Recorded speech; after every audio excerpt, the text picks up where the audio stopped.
بسم اللہ الرحمن الرحیم۔ ایک مسئلہ مختلف الآراء ہو چکا ہے اس وقت، یعنی اس میں الگ الگ رائے پائی جاتی ہیں کہ کان میں دوائی ڈالنے سے روزہ ٹوٹے گا یا نہیں۔ تو بعض لوگ کہہ رہے ہیں ٹوٹ جائے گا، بعض لوگ کہہ رہے ہیں نہیں ٹوٹے گا۔ اصل میں اس مسئلے کے اندر جو اختلاف ہو رہا ہے اس کی وجہ یہ ہے کہ مسئلہ جو ہے یہ منحصر ہے علم طب پر، یعنی ڈاکٹرز بتائیں گے کہ یہ مسئلے کا حل کیا ہے۔ اگر دوائی جو کان میں ڈالی جا رہی ہے وہ کان کے ذریعے سے حلق میں اترتی ہے تو روزہ ٹوٹ جائے گا، نہیں اترتی تو نہیں ٹوٹے گا۔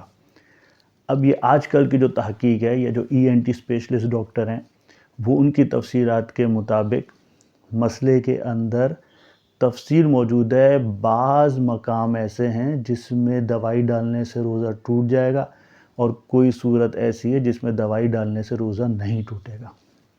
وہ صورت یہ ہے کہ کان کے 3 حصے ہیں، ایک بیرونی کان ہے اور ایک مڈل ایئر درمیانی، اور ایک انر ایئر یعنی اندرونی حصہ کان کا۔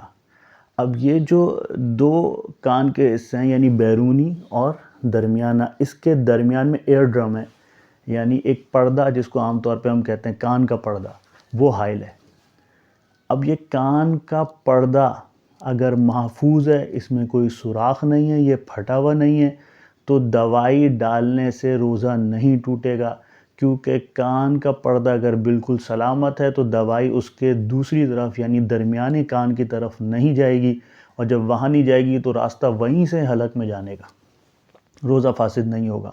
اگر کسی کا کان بہتا ہے، کسی کے کان میں سے خون آتا ہے، پس آتا ہے، تو اس صورت کے اندر یہ علامت ہے اس بات کی کہ اس کے کان کے پردے میں سوراخ ہے یا کان کا پردہ پھٹا ہوا ہے، تو دوائی ڈالے گا تو روزہ ٹوٹ جائے گا۔ اب یہ جو ڈاکٹر ہوگا وہ دیکھ کے بتائے گا کہ کان میں سوراخ ہے یا کان کا پردہ پھٹا ہوا ہے۔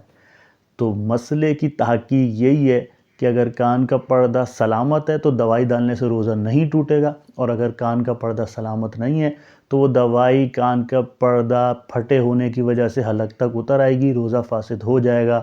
واللہ تعالی عالم بالصواب۔